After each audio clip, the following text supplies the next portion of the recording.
Hello, Ram Ram भाई सभी को। आज मैं आपको आरडब्ल्यूए के मॉक टेस्ट के यूपी पुलिस कांस्टेबल के मैथ्स का सॉल्यूशन करवाने वाला हूं, जो आज 25 तारीख को हुआ था। इसमें टोटल 25 क्वेश्चन रहने वाले हैं और मैं इन 25 क्वेश्चन को जितना भी हो सकता है इजी तरीके से करवाने की कोशिश करूंगा और जितनी भी इनमें शॉर्ट ट्रिक अप्लाई हो सकती है वो भी करूंगा।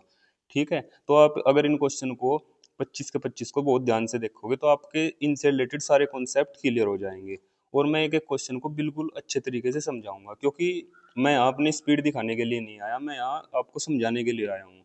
और मुझे पता है जिन स्टूडेंट्स को मैथ्स में प्रॉब्लम होती है वही मैथ्स का सॉल्यूशन देखने के लिए आते हैं। तो मैं मैथ्स इस सॉल्यूशन में मतलब बिल्कुल भी जल्दी नहीं करूँगा, एक एक चीज़ को बहुत ही अच्छे से समझाऊंगा। तो अगर आप इन क्वेश्चंस को बहुत ध्यान से देखोगे तो इनसे रिलेटेड अगर नेक्स्ट मॉक टेस्ट में आपके सामने कोई भी क्वेश्चन आया तो आप उसको बड़ी आसानी से कर लोगे। ठीक है, थोड़ा सा मैं अपने बारे में बता दूं। मेरा नाम मोहित है और ये कुछ एग्जाम्स हैं जिनमें मैं सिलेक्टेड हूँ और ये कुछ एग्जाम्स हैं जिनमें मैं मैथ्स में पूरे में से पूरे नंबर ला चुका हूँ। ठीक है, तो चलिए भाई आज की इस सॉल्यूशन को स्टार्ट करते हैं। तो चलिए भाई स्टार्ट करते हैं। मैं एक एक क्वेश्चन को बहुत अच्छे से समझाता हुआ चलूंगा और आप उनको बहुत ही मतलब अच्छे से समझते हुए चलना। ठीक है, और आप एक बात बाद में जब वीडियो पूरी देख लोगे तो एक बात आप फील करोगे कि यूट्यूब पे आपको और भी बहुत सॉल्यूशन मिल जाएंगे। इसमें और उनमें आपको एक अलग ही डिफरेंस देखने को मिलेगा, क्योंकि मैं यहाँ बिल्कुल भी जल्दी नहीं करूंगा। मैं एक एक चीज को बहुत आसानी से समझाऊंगा, क्योंकि मैं यहाँ अपनी मैं पहले भी बता चुका हूँ कि मैं अपनी स्पीड दिखाने के लिए नहीं आया, मैं आपको समझाने के लिए आया हूँ। ठीक है, तो चलिए भाई स्टार्ट करते हैं। क्वेश्चन है पहला, इसमें क्या बोला? इसमें बोला कि दो पुरुष 7 महिलाएं एक काम को 14 दिन में कर सकती हैं, जबकि 3 पुरुष 8 महिलाएं उसी काम को 11 दिनों में कर सकते हैं। तो 5 पुरुष और 4 महिलाएं उसी काम को कितने दिनों में कर लेंगे? ठीक है, तो इस टाइप का जब क्वेश्चन आ जाए भाई जिसमें हमें दो इक्वेशन दे रखी हो तो हम इनका यूज करके मैन और वुमेन की एफिशिएंसी निकाल सकते हैं और उनको इसमें पुट करके हमारा आंसर आ जाएगा। चलिए मैं बताता हूँ कैसे करते हैं। जैसे कि क्वेश्चन में बोल रहा है कि दो मैन, एक सेकंड,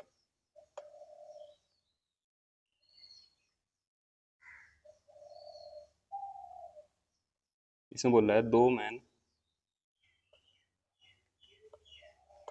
प्लस 7 वुमेन किसी काम को 14 दिन में कर सकते हैं।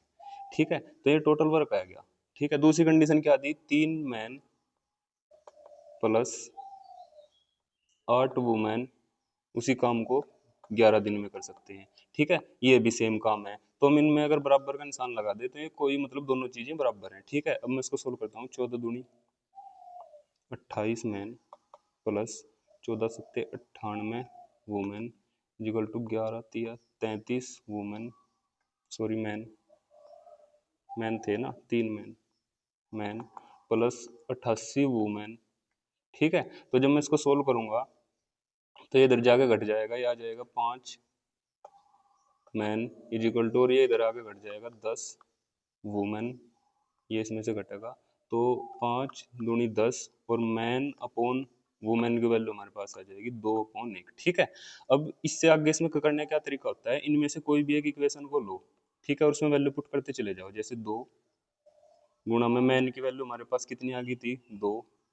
ठीक है, प्लस में 7, वुमेन की वैल्यू कितनी आ गई थी हमारे पास में? 1।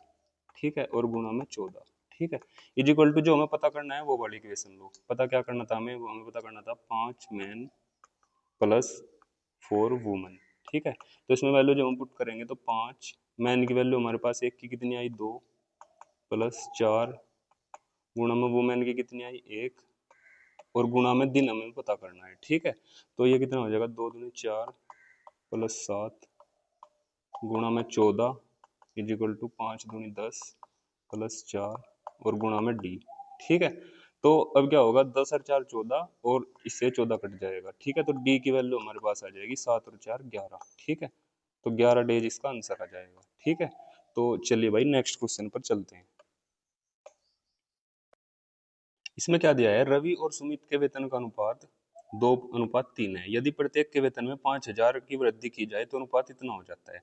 तो वृद्धि के बाद सुमित का वेतन हमें पता करना है। ठीक है, तो ये जो है हमारी वैल्यू ये रेशो में है, इनमें हम सीधा सीधा 5,000 तो जोड़ नहीं सकते। तो सबसे पहले हम इनको रियल वैल्यू बनाएंगे। वो कैसे बनाएंगे? इनमें एक्स लगा देंगे। तो हम क्या करेंगे? रवि फोन में सुमित कितना है, इसमें मैं एक्स लगा लूँ, में हो जाएगा 2x और इसमें एक्स लगा लूंगा, ये हो जाएगा 3x। ठीक है, दोनों में कितने की 5000 की वृद्धि हुई, तो प्लस 5000, और इसमें भी प्लस 5000। ठीक है, इज इक्वल टू रेशो हमारा ये करने के बाद कितना हो गया 5:7। ठीक है, 5:7। अब मैं इसकी इधर क्रॉस मल्टीप्लाई कर दूंगा तो कितना आ जाएगा 7 दूनी 14x प्लस 7 पंजे 35,000, 5 तिया 15x प्लस 5 पंजे 25,000। ठीक है, तो जब ये इधर जाके इसमें से घटेगा तो x आ जाएगा, और जब ये इधर आके इसमें से घटेगा तो यहाँ पर आ जाएगा हमारा 10,000। ठीक है, तो x की वैल्यू हमारी आ गई 10,000। तो अब इसने क्या पूछा कि सुमित का वेतन, सुमित का वेतन हमें सुमित का वृद्धि के बाद का बताना। ठीक है, तो सुमित का वेतन वृद्धि के बाद ये था। ठीक है, तो इसमें x की वैल्यू जो हम पुट करेंगे तो 3 की गुणा 10,000 में होगी, हो जाएगा 30,000, और प्लस में इसमें 5,000 जुड़ जाएगा, तो ये इसका आंसर आ जाएगा 35,000। ठीक है, ठीक है, तो चलिए भाई नेक्स्ट क्वेश्चन करते हैं। ठीक है, अब देखो इस क्वेश्चन में बोल रहा कि समान समान धारिता वाले समान क्षमता वाले दो पात्रों में दूध और पानी का अनुपात इतना और इतना है। यदि दोनों पात्रों को एक ऐसे बड़े पात्र में खाली कर दिया जाए जिसमें पूरे मिश्रण को समाहित करने की क्षमता हो, तो बड़े पात्र में दूध और पानी का अनुपात बताना। ठीक है, तो सबसे पहले तो इसमें लिख लेंगे हम मिल्क और वाटर। ठीक है, तो जो एक पहला बर्तन था और एक दूसरा था, तो पहले में कितना था मिल्क और वाटर का अनुपात 3:4। ठीक है, दूसरे में कितना था 3:1। ठीक है, तो इसने एक चीज हमें बताई कि समान क्षमता वाले, ठीक है, समान क्षमता वाले दो पात्र, तो हम पहले इन्हें देखेंगे कि इनकी क्षमता समान है भी या नहीं। तो जब मैंने देखा इसमें तो 3 लीटर दूध था, दूसरे में 4 लीटर था, जोड़ के देखा हमारा हो गया 7, और इसमें जोड़ के देखा दोनों में हो गया 4। ठीक है, तो यहाँ समान तो यहाँ आ नहीं रहा, लेकिन इसने बोल रखा है समान क्षमता वाले हैं, तो मैं क्या करूँगा इन दोनों को इक्वल करूंगा। कैसे, इसमें तो गुणा कर दूंगा 4 की और इसमें गुणा कर दूंगा 7 की। ठीक है, तो जो गुणा यहाँ होगी वही पूरे में इसमें गुणा हो जाएगी, तो यहाँ गुणा हो जाएगी 4 की, और यहाँ भी 4 की, और यहाँ भी 7 की, और यहाँ भी 7 की। ठीक है, और गुणा होने के बाद ये क्या आ जाएगा, ये आ जाएगा 12, और ये आ जाएगा 16, और ये आ जाएगा 21, और ये आ जाएगा 7। इन दोनों का मल्टीप्लाई होगा। तो बस अब उसने बोला कि इन दोनों बर्तन में जितना भी दूध और पानी था उनको एक नए बर्तन में उड़ेल दिया उसने। ठीक है, तो उसके बाद क्या होगा, बस हमें जोड़ के लिखना कि उस नए बर्तन में कितना हो जाएगा, तो 2 और 1 3, 2 और 1 3। ठीक है, और 16 और 7 कितने हो जाएंगे 23। ठीक है, तो इसका ये आंसर आ जाएगा 33:23। ठीक है, तो चलिए भाई नेक्स्ट क्वेश्चन की ओर चलते हैं। ठीक है, अब देखिए क्वेश्चन नंबर 4। इसमें क्या बोल रहा, ये बहुत ही आसान क्वेश्चन है। इसमें बोल रहा कि दो व्यक्तियों की, एक सेकंड में आपको दिखाता हूं। इसमें बोल रहा कि दो व्यक्तियों की आयु का अनुपात इतना है, उनमें से एक की आयु दूसरे से 40 वर्ष अधिक है, उनकी आयु का योगफल वर्षों में कितना होगा। ठीक है, तो अगर मैं इनका दोनों का गैप देखूं तो मेरे पास 4 है रहा। ठीक है, लेकिन रियल में उसने कितना कहा, दोनों का गैप 40। ठीक है, वो कितना आ गया 40। तो यहाँ तो हमारी एक यूनिट की वैल्यू आ जाएगी 10, मतलब जो हमें इस रेशो से पता चल रहा उसका जो रियल है वो 10 गुना है। ठीक है, तो उसने पूछा उनकी आयु का योगफल वर्षों में कितना होगा, तो इनका दोनों का जब मैं जोड़ करूंगा तो कितना आ जाएगा 14, और एक यूनिट की वैल्यू हमारे पास 10 थी, तो आंसर आ जाएगा 140। ठीक है, चलिए भाई नेक्स्ट क्वेश्चन करते हैं। इस क्वेश्चन को हम 100 मानकर करेंगे। ठीक है, तो चलिए मैं बताता हूँ 100 मानकर इस क्वेश्चन को कैसे करेंगे। उसने कहा एक व्यक्ति ने 26% के लाभ पर एक घड़ी बेचता है, यदि उसने इसे 20% कम पर खरीदा होता और इतने रुपए में बेचा होता, तो उसका जो है मतलब तो 32% का लाभ होता, तो घड़ी का असली मूल्य क्या है। ठीक है, तो इसमें क्या होगा कि इस टाइप का जब क्वेश्चन होगा तो हम जब 100 मान के उसको करेंगे तो जो रियल वैल्यू होगी इसको नहीं छेड़ने के, इसको बिल्कुल लास्ट में देखेंगे। ठीक है, तो सबसे पहले मैं देखा कि मतलब एक व्यक्ति ने 26% के लाभ पर एक घड़ी को बेचता है, मतलब अगर उसका सीपी 100 था तो उसने उसको 126 रुपये में बेच दिया। ठीक है, फिर दूसरी कंडीशन क्या है, यदि इसने इसका 20% कम पर खरीदा होता, मतलब अगर यह 100 की ना हो गए 80 की होती। ठीक है, तो मैंने बोला था जब बीच में रियल वैल्यू आ जाएगी इस वाली लाइन को छोड़कर अगली लाइन पढ़ेंगे, तो उसे 32% का लाभ होता। 32% का लाभ होने का मतलब है इसका 32%, 80 का 32% कितना आ जाएगा, 8 दूनी 16, 8 × 24 और 1 25 मतलब 25.6, तो उसमें जोड़ दूंगा मैं 25.6, तो कितना हो जाएगा 6, 5, 8 और 2 10, मतलब क्या हो जाएगा कि वो 105.6 की बिक जाती। ठीक है, तो इस क्वेश्चन में इन्हें लिखने में थोड़ी गलती कर रखी है, यहाँ इन्हें बोलना था कि पहले से इतने रुपए मतलब कम में बेचता है, तो इन दोनों का जब हम गैप लेते तो हमारा आ जाएगा 20.4 का। ठीक है, 20.4 का हमारा इन दोनों का गैप आ जाएगा, और उसकी वैल्यू देनी थी इन्होंने 81.60। ठीक है, तो जब मैं इसको मल्टीप्लाई करता तो इसका 4 गुना ही आ जाता। अब ये 4 गुना आ जाएगा तो इसकी जहाँ जहाँ भी मैं गुना करूंगा हमारे सारी रियल वैल्यू आती चली जाएंगी। तो उन्होंने क्या पूछा, उसका असली क्रय मूल्य क्या है, तो असली क्रय मूल्य हमें उसका 100 मानना था, तो जब मैं उसमें गुना करूंगा 4 की तो उसका आंसर हमारा आ जाएगा 400 रुपये। ठीक है, चलिए भाई नेक्स्ट क्वेश्चन करते हैं। इस क्वेश्चन में क्या बोल रहा है कि 1625 की राशि दो अलग अलग स्रोतों से 5 वर्षों में प्राप्त साधारण ब्याज के बीच इतने का अंतर है, तो उनकी ब्याज दरों के बीच का अंतर ज्ञात कीजिए। तो हमें एक चीज ध्यान से देखनी कि उनकी जो ब्याज दरों में अंतर रहा था उसकी वजह से ही ये ब्याज में जो अंतर है ये आया होगा। ठीक है, तो वो अगर मैं इस ब्याज पे ही देख लूँ रेट कि ये ब्याज कितनी रेट पर लगा होगा, तो वो वही रेट आ जाएगी 1625 पे जो उनका डिफरेंस रहा होगा। ठीक है, तो मैं इसको सीधा सीधा भी कर सकता हूँ, 1625 गुणा में रेट का जो डिफरेंस है, अगर मैं उसको गुणा कर दूं, गुणा में टाइम कितना है हमारे पास, क्योंकि हमारा फॉर्मूला होता है P/T/100, ये हमारा ब्याज का फॉर्मूला रहता है। ठीक है, तो अपॉन में 100 इज इक्वल टू कितना है 32.50। ठीक है, तो अगर मैं इसको सोल्व करूँ, 100 की गुणा इधर करूँ तो ये हो जाएगा 32, एक सेकंड में यहाँ लिख दूँ तो ये दोबारा से लिख देता हूँ मैं, 1625 गुणा में रेट का डिफरेंस गुणा में 5 इज इक्वल टू इनकी हो जाएगी 32.50। ठीक है, तो अगर मैं यहाँ देखूँ इसका सीधा दोगुना हो रहा है, ये 2 बार कट जाएगा, और 5 से अगर इसको काटूँ तो 0.4 इसका आंसर आ जाएगा। इतने परसेंट जो है इनकी रेट का डिफरेंस रहा होगा। ठीक है, तो इसका आंसर हो जाएगा। तो चलिए भाई नेक्स्ट क्वेश्चन पर चलते हैं। इस क्वेश्चन में क्या दिया है कि दो स्टेशन के बीच की दूरी 500 किलोमीटर है, तो जो जो भी दिया है हम लिखते हुए चले जाएंगे कि दो स्टेशन थे हमारे पास, उनके बीच की दूरी थी 500 किलोमीटर की। ठीक है, तो एक सेकंड में थोड़ा नीचे कर दूंगा इसको।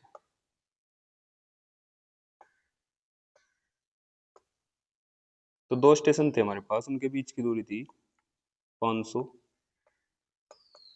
किलोमीटर की। ठीक है, एक ट्रेन सुबह 9 बजे ए से निकलती है, मान लो यहाँ ए था और यहाँ बी था, तो 9 बजे एक ट्रेन निकल ली। ठीक है, और ए से निकलती है 60 किलोमीटर प्रति घंटा की स्पीड से, 60 किलोमीटर प्रति घंटा की स्पीड से। ठीक है, और रफ्तार से बी की ओर जाती है। दूसरी ट्रेन सुबह 10 बजे बी से निकलती है, दूसरी बी से निकलती है 10 बजे। ठीक है, कितनी स्पीड से, 40 किलोमीटर प्रति घंटा की स्पीड से, 40 किलोमीटर प्रति घंटा की स्पीड से इस साइड को, और ये चली थी इस साइड को। ठीक है, एक ही ओर को निकलती है, तो किस समय पर दोनों ट्रेन एक दूसरे से गुजरेंगी। ठीक है, तो पहले एक चीज हम देखेंगे इस टाइप के क्वेश्चन में, ये वाली ट्रेन जो 9 बजे चली थी और ये चली थी 10 बजे। ठीक है, तो जब 10 बजे होंगे तो 10 बजे तक 1 घंटे में ये वाली ट्रेन कितनी जाली होगी, क्योंकि इसकी स्पीड 60 किलोमीटर प्रति घंटा है, मतलब प्रति घंटा है 60 किलोमीटर जाती है, तो ये 60 किलोमीटर जा चुकी होगी। ठीक है, तो अब यहाँ पर जब ये पहुंचेगी तो 10 बज चुके हैं। ठीक है, तो 10 बजे ये इधर से आ रही है और ये इधर से आ रही है। ठीक है, और दोनों की बीच की जो दूरी रहेगी वो रहेगी 440 किलोमीटर। ठीक है, 10 बजे हमारे पास ये कंडीशन है कि ये ए वाली ट्रेन इधर से जा रही है और बी वाली इधर से आ रही है, और दोनों के बीच की दूरी रह चुकी है 440 किलोमीटर। ठीक है, अब हमें एक चीज पता है, अगर दोनों विपरीत दिशा में आ रही दोनों ट्रेन तो उनकी स्पीड जो है जुड़ जाती है, मतलब इसकी 60 थी और इसकी 40 थी, अब जो है 440 की जो दूरी है, 440 किलोमीटर की, ये दोनों मिल के तय करेंगे अब। ठीक है, तो समय बराबर दूरी और अपोन में 4 इन दोनों की जोड़ देंगे, 60 और 40 100। ठीक है, तो 10 चौके 40, 4/10। ठीक है, और जब मैं इसको 60 से भाग करूंगा, मतलब गुणा करूंगा, तो 10 छः 60, 6 चौक 24, मतलब 4 घंटे और 24 मिनट के बाद वे दोनों एक दूसरे को क्रॉस करेंगी। तो 4 घंटे कौन से के बाद, यहाँ पर क्या टाइम हो रहा था 10 बजे, तो 10 बजे के 4 घंटे के बाद, मतलब 10 में जब हम 4 जोड़ेंगे, 10 और 2 12 और 2 2, मतलब 2 बज के 24 मिनट पर। ठीक है, और यहाँ पर बात हो रही थी सुबह सुबह की हो रही थी ना, तो ये PM हो जाएगा। ठीक है, चलिए भाई नेक्स्ट क्वेश्चन पर चलते हैं। इस क्वेश्चन में क्या दिया है, इस क्वेश्चन में बोला है कि यदि एक आयत का क्षेत्रफल इतना है, उसकी भुजाओं में 3 का डिफरेंस है, तो लंबी भुजा की लंबाई ज्ञात कीजिए। ठीक है, तो आयत जो होता है, आयत, ये आयत होता है, ये इसकी लंबाई होती है और ये इसकी चौड़ाई होती है। तो इसके जो एरिया होता है, इसका क्षेत्रफल, उसका फॉर्मूला होता है लंबाई गुणा में चौड़ाई। ठीक है, वो हमें दे रखा 154।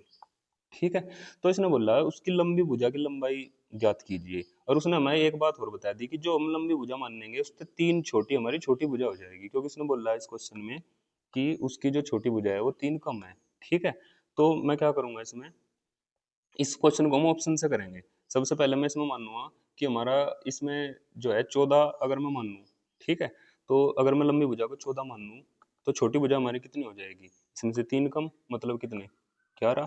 तो मैं अगर इन दोनों की गुणा करके देखूँ, 11 चौक 44, 11 ही कम 11 और 4 15, तो मेरा पहले ऑप्शन से ही आंसर सेटिस्फाई हो रहा है, तो इसका मतलब इसका ही आंसर हो जाएगा। तो जब भी इस टाइप का क्वेश्चन आवे तो हम ऑप्शन से भी कर सकते हैं। ठीक है, तो चलिए नेक्स्ट क्वेश्चन पर चलते हैं। ये पार्टनरशिप का क्वेश्चन है और मैं इसको बिल्कुल बेसिक से समझाऊंगा, आप ध्यान से समझना। इसमें क्या बोला है, 3 व्यक्ति ABC, ठीक है, A B और C, इन्हें अपनी निवेश किस रेशो में करा, 3 4 और 5 में। ठीक है, और इसमें व्यापार शुरू किया। 4 महीने बाद बी ने अपनी पूंजी का 50% धन निकाल लिया। इसका मतलब है बी ने 4 महीने अपने ये पूंजी रखी और उसके बाद उन्हें 50% निकाल लिया। तो उसमें क्या कर रहे हैं, इसमें प्लस का निशान लगाया गया और 50%, मतलब पहले उसके 4 थे तो 50% का मतलब इसका आधा, मतलब इसका आधा मतलब 2। ठीक है, और यहाँ पर अगर पूरे 12 महीने की बात हो रही, तो 4 महीने तो उसने लगा लिया था, अब बचे कितने, बचे इसके 8 महीने। ठीक है, मतलब बाकी का 8 महीने इसके ये वाली राशि रहने वाली है। ठीक है, और पूरा होने से 4 महीने पहले सी ने अपनी पूंजी का 20% धन निकाल लिया। पूरा होने से 4 महीने पहले, मतलब 4 महीने पहले का मतलब अगर हम पूरे 12 महीने की बात कर रहे हैं तो सी ने 8 महीने तो यही रखा। ठीक है, और पूरा होने से 4 महीने पहले ने सी ने 20% धन निकाल लिया। 20% का मतलब होता है 5 का जब हम 20% निकाल लेंगे, 20%, 20 पंजे 100, 5 गुम 5, मतलब उसने एक निकाल लिया, तो बचा है 4, उसने कितना, बाकी के 4 महीने रखा। ठीक है, तो जब हम इसको सोल्व करके जो हमारा रेशो होगा वो उनके प्रॉफिट का रेशो होगा। ठीक है, एक चीज और, ए ने कोई बदलाव नहीं करा, तो इसका मतलब ए ने पूरे 12 महीने तक अपनी धनराशि रखी। ठीक है, तो सबसे पहले हम इसमें से कॉमन भी ले सकते हैं। इसमें कॉमन लेने का तरीका क्या होता है, अगर मैं 4 ही कॉमन लूँ तो 4 तिया 12, 4 इसमें से चल जाओगा, 4 दूनी 8, 4 दूनी 8 और 4 यहाँ से कट जाएगा, तो इसका क्या आ जाएगा, 9। ठीक है, और यहाँ 4 था, 4 2 दूनी 4 8, और यहाँ 5 दूनी 10 और 4 14। ठीक है, ये इसका रेशो आ जाएगा। ठीक है, तो अब जो है ये इनके प्रॉफिट का रेशो आ गया। अब अगर मैं इसको जोड़ कर देखूँ, 14 और 8 22 और 9, 22 और 9 31, तो ये टोटल जो है इनका रेशो का जो मतलब इनके प्रॉफिट का जोड़ आ गया, और वो हमें कितना दे रखा, रियल में जो दे रखा है 31,000। ठीक है, तो यहाँ पे एक यूनिट की वैल्यू आएगी 1,000। तो इसने पूछा तो ए का लाभ बताओ, तो ए के इसमें गुना हो जाएगी जो हमारी 1 यूनिट की वैल्यू आई, मतलब 1,000 की गुना हो जाएगी, तो कितना आ जाएगा, 9,000, ये इसका आंसर आ जाएगा। ठीक है, चलिए नेक्स्ट क्वेश्चन पर चलते हैं। इसने बोला अपनी सामान्य गति से चलते हुए, ठीक है, उसने बोला अपनी सामान्य गति से चलते हुए एक आदमी अपने कार्यालय में सामान्य समय से 30 मिनट देरी से पहुंचता है। कार्यालय पहुंचने के लिए उसे सामान्य रूप से कितना समय लगता है। ठीक है, सामान्य गति के 3/4 से चलते हुए, मतलब उसकी स्पीड जो है 3/4, मतलब अगर उसकी रियल में 4 थी तो वो 3 से चल रहा है। ठीक है, मतलब नीचे वाली उसकी जो है रियल वैल्यू है। ठीक है, और ये है घटी हुई, मतलब बाद वाली। ठीक है, तो हमें एक चीज पता है, हमें फॉर्मूला पता है, चाल इज इक्वल टू दूरी बटे समय। ठीक है, ये होता है। ठीक है, तो इसमें एक चीज होती है, अगर मैं आपको बताऊं, अगर आप कहीं भी जा रहे हैं, अगर आपकी चाल ज्यादा होगी तो समय कम लगेगा, अगर मतलब अगर चाल ज्यादा होगी तो समय कम लगेगा, अगर आप चाल को कम करोगे तो समय ज्यादा लगेगा। ठीक है, तो ये सीधा सीधा डिफरेंस होता है स्पीड में और टाइम में। मतलब अगर आप स्पीड बढ़ा के चलोगे तो आपको कहीं जाने में कम समय लगेगा, अगर आप स्पीड कम रखोगे तो टाइम ज़्यादा लगेगा। तो इसका मतलब ये दोनों एक दूसरे के उल्टे होते हैं। तो टाइम का रेशो आ जाएगा 4:3 का। ठीक है, तो उसने बोला कि 30 मिनट देरी से पहुंचता है। मतलब अगर पहले 3 मिनट लग रही थी तो अब 4 मिनट लगे, तो दोनों का गैप हमारे हिसाब से एक है, लेकिन रियल में कितना दे रखा है 30। ठीक है, तो 1 यूनिट की वैल्यू यहाँ से 30 आ जाएगी। उसने पूछा कार्यालय पहुंचने में से सामान्य रूप से कितना समय लगता है। तो सामान्य वाली रियल वैल्यू हमारी ये थी, नीचे वाली मैंने बताया था। तो रियल वैल्यू में 1 यूनिट की वैल्यू हमारी 30 आई, तो 30 या 90, मतलब 90 मिनट उसका जो है रियल टाइम था। ठीक है, लेकिन अब वो अगर मैं इसमें गुणा करके दिखाऊं तो 120 जो है वो अब ले रहा है। ठीक है, चलिए नेक्स्ट क्वेश्चन पर चलते हैं।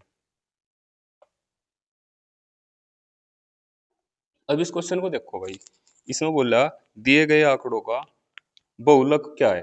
तो बहुलक जो इंग्लिश में इसको मोड बोलते हैं, वो क्या होता है, जितने भी नंबर हैं इनमें जो भी संख्या सबसे ज्यादा बार आ रही, ठीक है, इनमें जो भी संख्या सबसे ज्यादा बार आ रही वही इसका बहुलक होगा। तो सबसे हमने सबसे पहले लिखा है इसमें 23, 1, 2, 3, 4, 5 और 6। तो 23 इसमें ऐसी संख्या है जो सबसे बार ज्यादा बार आ रही, बाकी और इससे कम बार ही है। ठीक है, तो इसका आंसर सीधा सीधा 23 हो जाएगा। मतलब जब भी बहुलक आ जाए और ये ऐसे डिजिट दे रखी हूँ, तो सबसे पहले मैं यही देखना कि कौन सा नंबर है जो सबसे ज्यादा बार रिपीट हो रहा है। ठीक है, चलिए नेक्स्ट क्वेश्चन पर चलते हैं।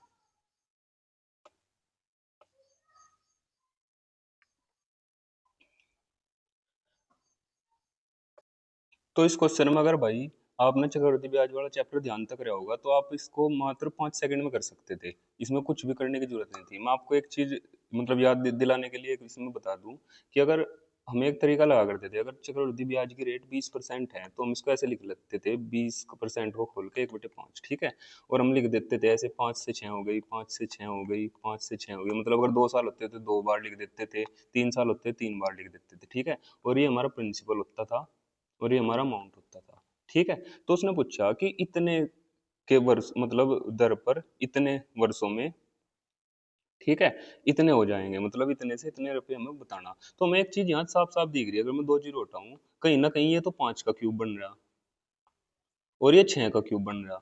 ठीक है, तो मुझे साफ साफ दिख रहा कि जब हम 2 साल का निकालते थे तो इनको 2 बार गुणा करे थे, 3 का निकालते थे तो 3 बार गुणा करे थे। तो यहाँ साफ साफ 3 बार गुणा हो रही इनकी, तो इसका आंसर सीधा 3 साल आ जाता। ठीक है, क्योंकि इसमें कोई भी वैल्यू ऐसी नहीं थी जैसे 2.5 हो या 3.5 हो, सारी वैल्यू इसमें जो ऑप्शन थे सब पूरे पूरे ही थे। तो इसके लिए इसका सीधा आंसर आप यहाँ से देख कर ही लगा सकते थे। ठीक है, चलिए नेक्स्ट क्वेश्चन करते हैं। तो ये क्वेश्चन है भाई, इस क्वेश्चन को करवाने से पहले मैं आपका एक कंसेप्ट क्लियर करवा दूं, जो कि बहुत से स्टूडेंट को इसमें प्रॉब्लम रहती है। और मैं आप आज मैं आपका मतलब इसका ऐसा कंसेप्ट क्लियर करवाऊंगा कि आपको आगे कोई भी प्रॉब्लम नहीं आने की। ठीक है, और ना कोई फॉर्मूला लगाने की जरूरत पड़ने की, ना कुछ, आप सीधे सीधे इन क्वेश्चन को बड़े आसानी से कर दोगे। आप एक चीज ध्यान से देखो, मान लो मेरे पास ये संख्या है 2, 3, 5 और 10। ठीक है, अगर मैं इनका एवरेज निकाल लूँ तो एवरेज कितना आ जाएगा, 5 और 3 8 और 2 10 और 10 20, मतलब 20/4। तो मेरा एवरेज आ गया इनका 5। ठीक है, एवरेज मेरा 5 आ गया। ठीक है, अब अब क्या होता है, एवरेज 5 आ गया तो एक चीज होती है, जितना इसका एवरेज है ना, अगर मैं उतनी संख्या इसमें जोड़ दूं तो इसके एवरेज मतलब इसके एवरेज पे कोई फर्क नहीं पड़ने का। देखो यहाँ तक इनका जोड़ 20 हो गया था और 5 ही है। ठीक है, कितने हो गए, 25। और अब संख्या कितनी होगी, 1 2 3 4 5। अगर मैं इसको 5 से भाग दूं तो इसका आंसर अब भी 5 ही होगा। ठीक है, तो कुल मिलाने की बात मतलब कुल मिला के बात यह है, जितना इनका एवरेज है अगर मैं उतनी संख्या इसमें जोड़ते चला जाऊं, मतलब 5 5 ही जोड़ते चले जाऊं, तो एवरेज पर कोई फर्क नहीं पड़ने का, अगर एवरेज के बराबरी में संख्या इसमें जोड़ूं। ठीक है, एक बात तो यह। दूसरी बात क्या थी इसमें,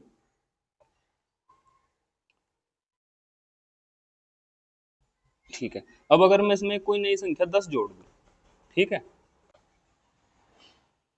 तो भाई ध्यान से एक चीज देखो, इनका एवरेज कितना आ गया था हमारे पास, टोटल जोड़ के इनका 20 आया था सम, और जब मैंने 4 से भाग दिया था तो 5 आ गया था, मतलब 5 इनका एवरेज था। ठीक है, तो मैंने एक चीज बताई कि अगर मैं इनमें 5 5 जोड़ते चला जाऊं तो एवरेज पे कोई फर्क नहीं पड़ने का। तो मैंने अब मान लो एक संख्या मैंने 10 जोड़ दी। ठीक है, तो मैंने देखा कि अगर मैं इसमें मतलब 5 जोड़ता तो कोई फर्क नहीं पड़ रहा था, तो मैं इसको अगर 5 + 5 लिख लूं, ठीक है, तो मैं 5 जोड़ता तो कोई फर्क नहीं पड़ रहा था, लेकिन इसमें 5 एक्स्ट्रा है, तो मैं क्या करूंगा, इस 5 को सबको एक दे दूंगा, 1 2 3 4 5। ठीक है, तो इससे क्या होगा कि मेरा जो एवरेज है जितना पहले था तो सब में एक कितना जुड़ा, एक का, तो उस सब मतलब एवरेज में भी एक जुड़ जाएगा, तो मेरा एवरेज हो जाएगा अब 6। ठीक है, देख लो सोल्व करके। कितना यहाँ तक का जोड़ा था 20, और अलग से मैंने जोड़ा इसमें 10।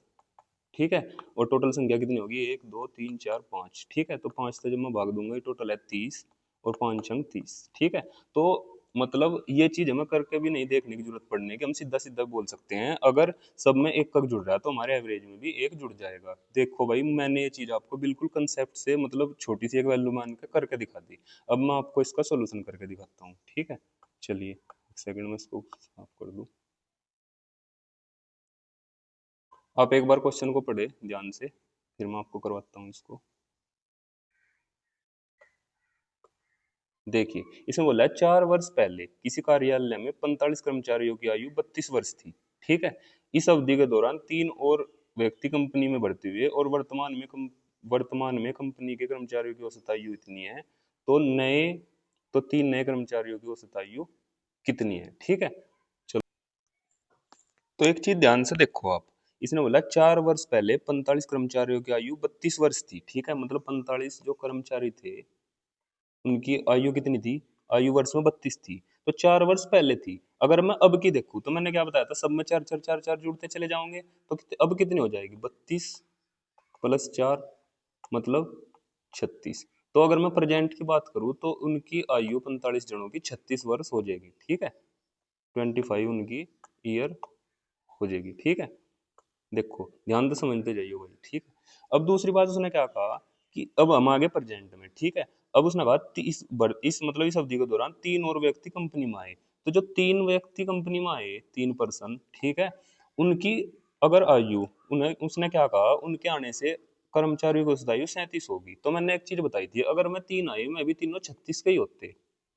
ठीक है, अगर मैं तीनों 36 के होते तो हमारे जो एवरेज पे है कोई फर्क नहीं पड़ता, मतलब हमारा एवरेज 36 रह जाता है। लेकिन उन्हें क्या करा, उन्हें आने के बाद वो 37 कर दिया, 37 कर दिया एवरेज। 37 का मतलब क्या हुआ, जो मैंने पीछे भी वो दिखाया था आपको, वो मतलब 5 + 5 वाला सिस्टम जिसमें एक एक सबको देना पड़ेगा था। तो इसका मतलब वो 36 से थोड़े से फालतू लेकर आए, जिसकी वजह से हमें सबको एक एक बांट दिया। तो 3 तो यहाँ इनको खुद में ही बट गए, और ऐसे करके एक एक एक एक करके 45 जनों में बट गए। ठीक है, तो इसका मतलब वो है 36 तो कितना फालतू लेकर आए थे, 36 तो फालतू लेकर आए थे, 45 तो यहाँ बटे एक एक करके, और 3 ये। ठीक है, तो इसका मतलब ये है कि वे 48 जो है एक्स्ट्रा लेकर आए थे 3 जने। ठीक है, तो तीनों का एवरेज 36 तो था नहीं, थोड़ा सा मतलब फालतू था, वो हमने इनमें बांटा तो सबको एक कग मिला और हमारा 37 हो गया। ठीक है, अब वो थे 3 जने, अगर मैं इसको 3 से भाग दूं तो ये आ जाएगा 16। ठीक है, मतलब 16 16 उन तीनों में बराबर बटा, तीनों पे से हमें बराबर बराबर लिया, तो अब ये 16 जो है इन 36 में जुड़ेगा, क्योंकि जो है ये 16 एक्स्ट्रा लेकर आई थी। ठीक है, मतलब लेकर तो 48 आए थे, लेकिन मैंने 3 से भाग करके एक जने का एवरेज निकाल लिया। तो अगर मैं इनको जोड़ूं तो 6 6 12, 2 3 और 1 4 1 5, मतलब 52 जो है इन तीनों का एवरेज था। अगर पूछा इन तीनों का जोड़ कितना था तो 3 से गुना कर देंगे, लेकिन उन्होंने पूछा तीनों का एवरेज, तो इनका आंसर आ जाएगा 52। ठीक है, आई होप ये क्वेश्चन आपको बहुत ही आसानी से समझ में आ गया होगा। इसमें ये आपको मैंने समझाने के लिए इतना लिखा है, लेकिन ये और भी मतलब बहुत छोटे से तरीके से ही ये मतलब आसानी से हो सकता है। मतलब इसमें किसी भी फॉर्मूला लगाने की जरूरत नहीं है, आपको सीधा लिखना था 45 और 3। ठीक है, और 36 इनका था, और जो नए आए अगर वो 36 होते तो कोई फर्क नहीं पड़ता, लेकिन 45 उन्होंने एक सबको बढ़ाया तो 45 ये, 3 ये। ठीक है, कितने हो गए, 48। 48 को मैंने 3 से भाग दिया, आ गया 16, मतलब 16 एक में बट गया, 3 थे ना मैं, तो प्लस में 16 सीधा 52। मतलब ये इतनी सी जगह में ये क्वेश्चन बड़े आसानी से हो सकता है। ठीक है, तो चलिए नेक्स्ट क्वेश्चन पर चलते हैं। ये तो भाई एक बेसिक क्वेश्चन है, इसको आप मतलब नॉर्मल सोल्व कर सकते हैं। चलिए फिर मैं आपको इसको सोल्व करके दिखाता हूँ। इसमें क्या होगा, इसमें होगा 20% ऑफ 80, मतलब 80 का 20%।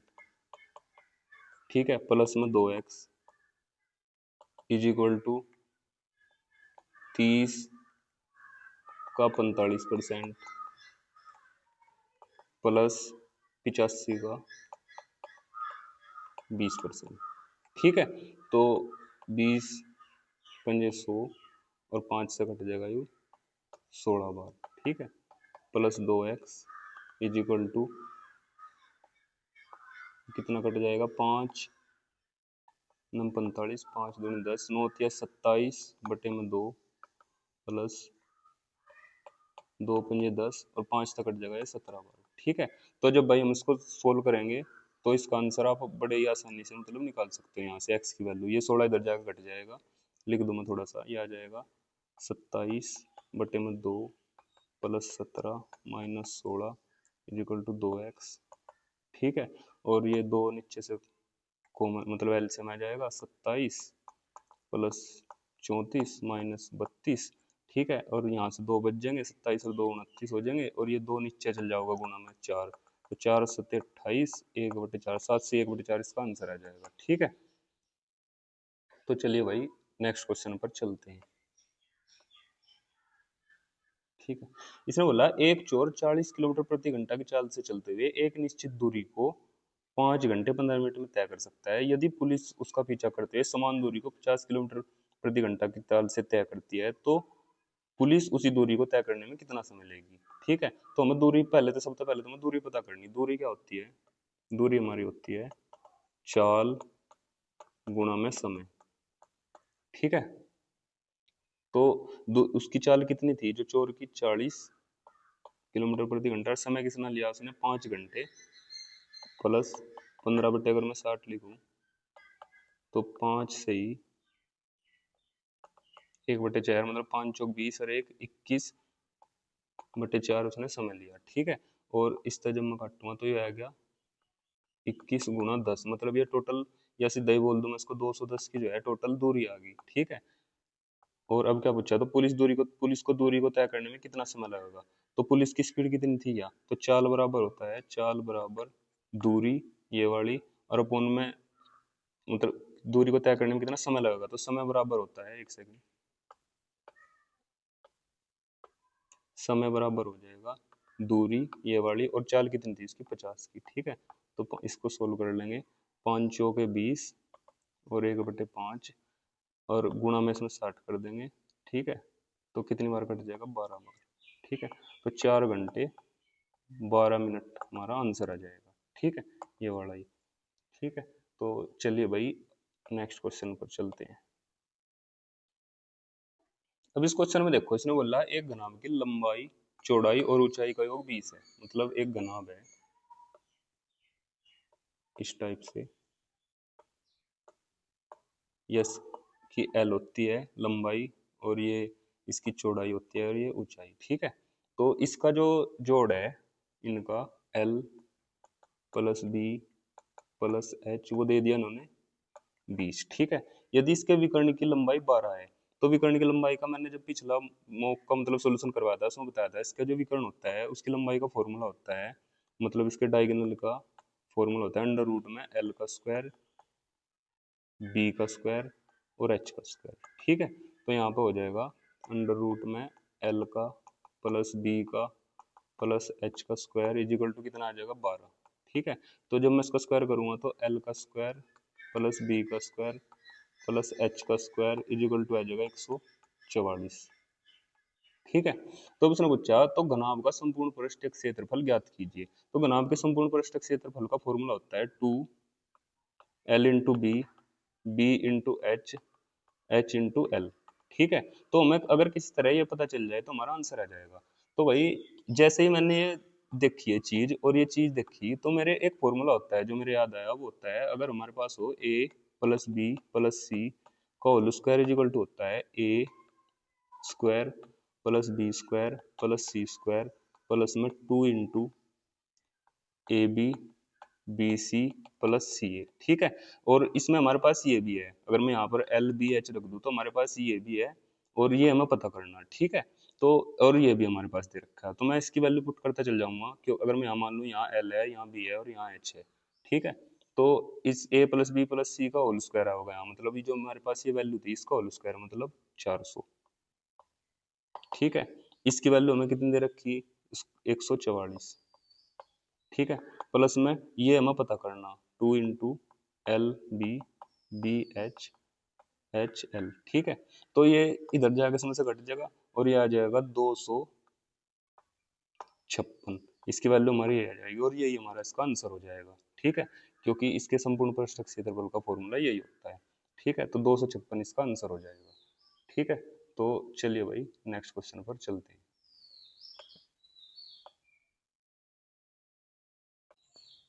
तो इस टाइप का क्वेश्चन भाई घड़ी वाले में भी आते हैं कई बार कि कुछ घड़ी इतनी इतनी देर बाद बजती हैं, तो एक साथ वो कब बजेंगी। तो कुछ इस टाइप का ये क्वेश्चन है कि एक जंगल के चारों ओर उड़ते हैं ये चार पक्षी और इतने इतने मिनट में एक चक्कर पूरा करें तो वे कितने घंटे बाद आरंभिक बिंदु पर मिलेगी। तो इसका सीधा तरीका होता है, इनका एलसीएम ले लेते हैं। ठीक है, तो 27, 30, 45 और 60। एक चीज मैं आपको और बता दूं, एलसीएम लेते टाइम अगर कोई भी संख्या बड़ी है और उससे किसी छोटी संख्या से वो कट रही, तो हम उस छोटी संख्या को एलसीएम में छोड़ सकते हैं। मतलब अगर 30 है तो 30 को अगर मैं एलसीएम लेते टाइम छोड़ भी दूं तो कोई दिक्कत नहीं आने की। ठीक है, अब इसको लिख दूंगा मैं 9 × 3, 9 × 27 मतलब 3 की पावर 3। इसको लिख दूंगा मैं 9 × 5। ठीक है, ये 3 की पावर 2 होगी और इसको लिख दूंगा मैं 12 × 5 मतलब 12 को लिख दूंगा 3 × 4।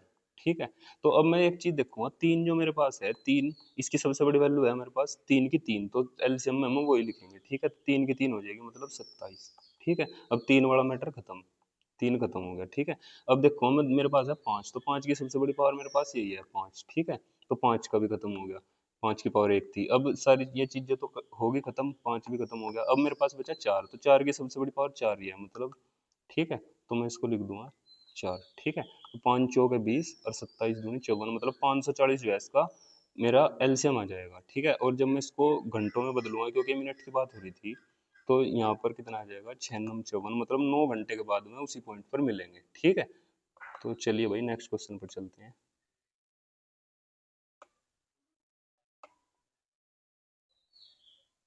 ठीक है, एक आदमी ने प्रत्येक 2 कलम 12 रुपए का बेचा। इसका मतलब क्या है कि उसका जो सेलिंग प्राइस सेम है, एक पर उसे 20% का लाभ हुआ, दूसरे पर 20% की हानि। तो 20% की फ्रैक्शन होती है भाई 1/5। ठीक है, तो यह पहली वस्तु थी, ये दूसरी थी। ठीक है, ये सीपी था और ये एसपी था। ठीक है, तो पहली वस्तु मैंने कहा पहली पे 20% का लाभ हुआ, तो अगर पहली 5 की थी तो एक फालतू, मतलब अगर पहली 5 की थी तो उसने 6 की बेच दी। ठीक है, और दूसरी पर 20% की हानि, मतलब अगर पहली 5 की थी तो एक कम, मतलब 4 की बेच दी। ठीक है, अब एक चीज हमें देखनी, एक आदमी ने प्रत्येक 2 कलम 12 का बेचा। ठीक है, तो हमें एक चीज देखनी कि इनका जो एसपी है वो सेम है। ठीक है, वो कितना है, मतलब तो इसको हम बराबर करने के लिए इसमें गुणा कर देंगे 2 से और इसमें गुणा कर देंगे 3 से। ठीक है, तो ये 12 हो गया, 12 हो गया, और जो गुणा यहाँ होगी वो यहीं हो जाएगी और वही यहाँ हो जाएगी।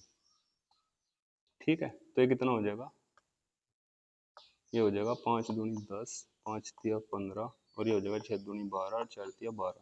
मतलब अगर मैं इनको जोड़ कर देखूँ 25 और 24, मतलब 25 की चीज लाया था, 24 की उसकी बिकी, तो एक का जो है उसको लॉस हो गया। ठीक है, मतलब 1 रुपए की हानि इसका आंसर हो जाएगा। ठीक है, तो चलिए नेक्स्ट क्वेश्चन पर चलते हैं।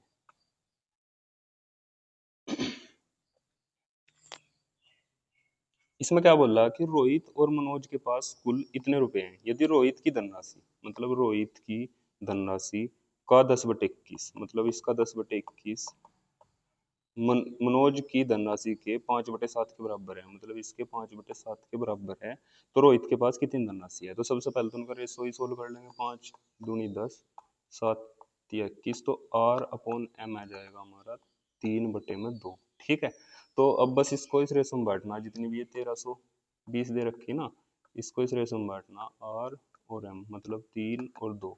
ठीक है, तो दो रेशम बांटने का तरीका होता है दोनों जोड़ के भाग देंगे, मतलब 5 से इसको भाग देंगे, कितना आ जाएगा 5 दूनी 10, 5 × 6 = 30 और 5 × 4 = 20, तो 264 हमारी एक यूनिट की वैल्यू आ जाएगी। उसने पूछा रोहित का हिस्सा कितना था 3, तो 3 से इसको गुणा कर देंगे। ठीक है, 4 × 3 = 12, 6 × 18 = 19, 3 दूनी 4 = 7, तो 792 इसका आंसर आ जाएगा। ठीक है भाई, चलिए अब नेक्स्ट क्वेश्चन पर चलते हैं। तो इस क्वेश्चन के भाई मैं आपको दो तरीके बताऊंगा, आप दोनों तरीकों को बहुत ध्यान से समझना, और जो भी आपको अच्छा लगा उसका एग्जाम में अप्लाई कर सकते हो। इसने कहा 36 दिनों में प्रीति एक कार्य को 36 दिनों में कर सकती है, अन्नू उसी कार्य को 30 दिनों में कर सकती है। यदि प्रीति अन्नू एक साथ कार्य को शुरू करती है लेकिन अन्नू काम पूरा होने से 3 दिन पहले काम छोड़ देती है, तो दिनों की संख्या ज्ञात करिए जिसमें कुल कार्य पूरा हुआ। ठीक है, कुल कार्य पता करना, तो जहां भी ऐसा आ जाए ना कि काम पूरा होने से पहले इतने दिन पहले छोड़ देती है, 2 दिन 3 दिन या 4 दिन, उसका मैं तरीका बताऊंगा। पहले तो मैंने इसको बिल्कुल सिंपल तरीके से बताता हूँ। इसने बोला कि पहले मैं लिख लूँ दोनों को, एक तो है प्रीति और एक है अनु, ठीक है। प्रीति कितने में करा है, 36 डे में, और अनु जो करा है वो करा है 30 डे में, ठीक है। तो इन दोनों का एलसीएम आ जाएगा मेरे पास 180, ठीक है। तो 36 से ये कट जाएगा 5 बार और 30 से कट जाएगा 6 बार, ठीक है। तो आप एक बात ध्यान से देखो, अनु काम पूरा होने से 3 दिन पहले काम छोड़ देती है, मतलब काम पूरा होने से 3 दिन पहले इसने काम छोड़ दिया। तो इसका मतलब यह है कि बाद के 3 दिनों में इसने जो है प्रीति ने काम किया होगा। तो बाद के 3 दिनों में, जब एक दिन में 5 करा है, तो बाद के 3 दिनों में कितना करा होगा इसने, 15, ठीक है। तो अगर मैं 180 में से 15 घटा दूं तो कितना आ जाएगा, 165। तो ये 165 जो काम है ये इन दोनों ने मिलकर करा होगा, ठीक है, क्योंकि उससे पहले तो दोनों साथ थे ना। तो दोनों एक दिन में कितना कर रही थी, 5 और 6 11। तो अगर मैं 11 से भाग दे दूं तो 11 एकम 11 और 11 पंजे 55। तो 15 दिन तो ये है, और 3 दिन ये जिसमें इसमें प्रीति ने अकेली ने करा, ठीक है। तो अगर मैं इसमें 3 जोड़ दूं तो 18 दिन में हमारा टोटल काम हो जाएगा, ठीक है। एक तरीका तो ये है इसका। दूसरा तरीका क्या है कि फिर से मैं ऐसे लिख देता हूँ, प्रीति अनु 36 डे 30 डे 180, 5 बार 6 बार।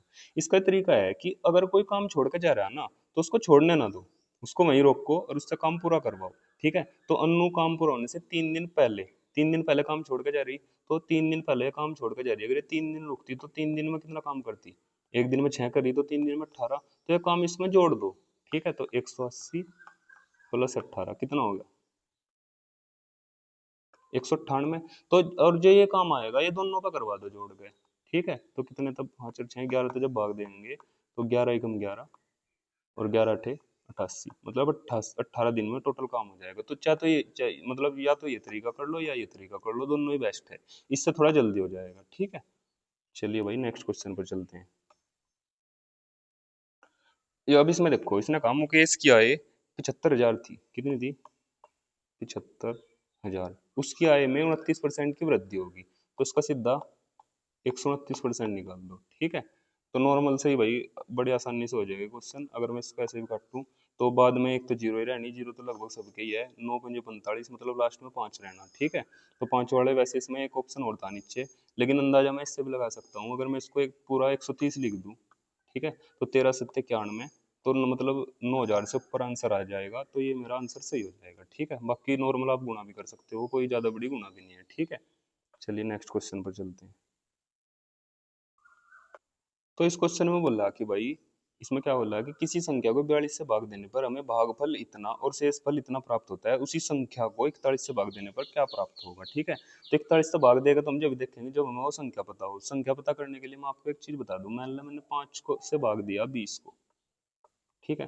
तो 5 चौके 20 और शेषफल हमारा 0 आ गया, ठीक है।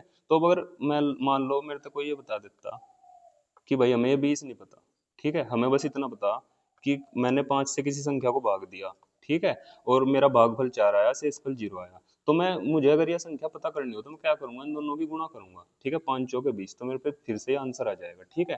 तो यही सेम हमें कंसेप्ट इसमें लगाना, 42 से भाग दे के इतना हमारा भागफल आया, शेषफल 0 आया, तो संख्या क्या हो जाएगी, जैसे 5 से भाग दिया था और भागफल में गुणा करके वो संख्या आएगी, ठीक है। तो नॉर्मल ऐसे अगर मैं 42 से इसके भागफल 120 को गुणा कर दूं तो मेरी वो संख्या आ जाएगी, ठीक है।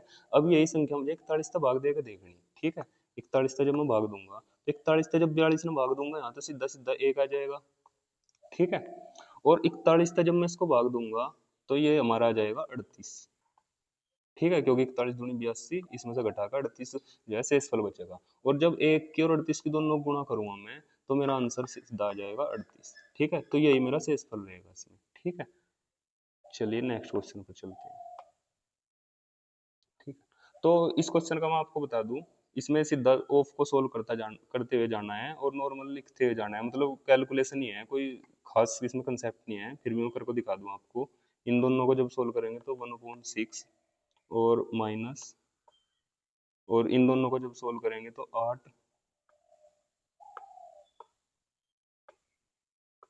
तो आ जाएगा 8/15। और इसको जब सोल्व करेंगे तो आ जाएगा प्लस में 4/7। और इसको जब सोल्व करेंगे तो आ जाएगा प्लस में 7 या 21/2। ठीक है, तो इनका मैं एलसीएम ले लूंगा। इनका एलसीएम जब हम लेंगे तो इनका एलसीएम आएगा सबका 210। ठीक है, तो जब इसको सोल्व करेंगे तो यहाँ से आ जाएगा, 6 से कट जाएगा ये 35 बार, प्लस 8 गुणा में 15, कम 15, 15 चौका 60, 4 गुणा में 30, प्लस में 21 गुणा में 105। ठीक है, तो जब भाई आप इसकी गुणा भाग करोगे तो मैं आपको सीधा सीधा ही बता दूं, यहाँ से आ जाएगा, ऊपर आ जाएगा 2248 और नीचे आ जाएगा 210। और जब इसको मतलब इसका आप करेंगे तो आंसर आ जाएगा 1124/105, क्योंकि ये नॉर्मल क्वेश्चन है, आप इसको आसानी से कर सकते हो गुणा भाग। ठीक है, चलिए नेक्स्ट क्वेश्चन पर चलते हैं।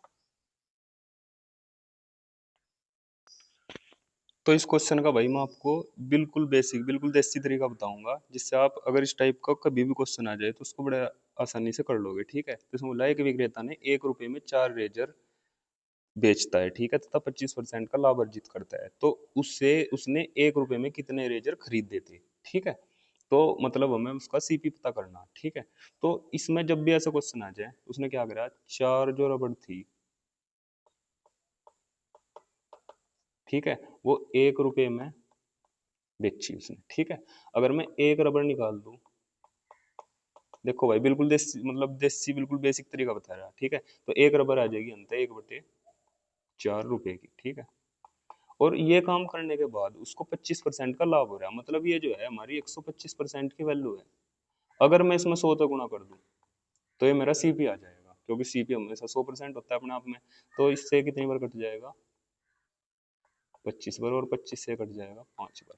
अब मेरे पास क्या कंसेप्ट आ गया, इसका सीपी क्या पड़ गया, उसने एक रबड़ इज इक्वल टू, यहाँ से क्या आ गया, 1/5 रुपीज। ठीक है, तो उसने पूछा 1 रुपए में कितने रबड़ खरीदे थे। ठीक है, तो मेरे पास देखो यहाँ आ गया एक रबड़ और 1/5 रुपए। तो मुझे अब इस 1/5 रुपए का 1 रुपया बनाना, तो उसके लिए मैं क्या करूंगा, 5 से गुना यहाँ कर दूंगा और 5 से गुना यहाँ कर दूंगा। तो अब ये इक्वेशन क्या आ जाएगी, 5 रबड़ और 5 से 5 कट के 1 रुपए में। ठीक है, ये इसने पूछ रखा था, मतलब 1 रुपए में 5 रबड़, ये हमारा आंसर आ जाएगा। ठीक है, चलिए नेक्स्ट क्वेश्चन पर चलते हैं।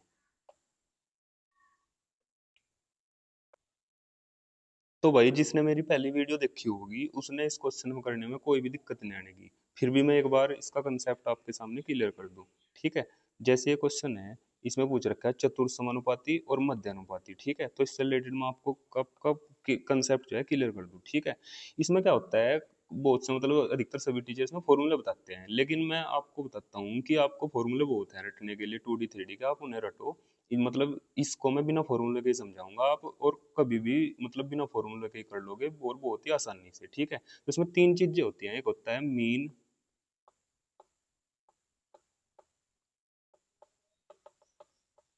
मीन प्रोपोर्शन, एक होता है इसमें थर्ड प्रोपोर्शन, और एक होता है फोर्थ प्रोपोर्शन। ठीक है, तो मैं सबको एक एक चीज को आपको बिना किसी फॉर्मूले के निकालना सिखाऊंगा। मान लो दो चीज दे दी, ए और बी, दो संख्या दे दी, इनका मीन प्रोपोर्शन पता करना, मतलब मध्य, मध्य समानुपाती, ये होता है तृतीय और ये होता है चतुर्थ।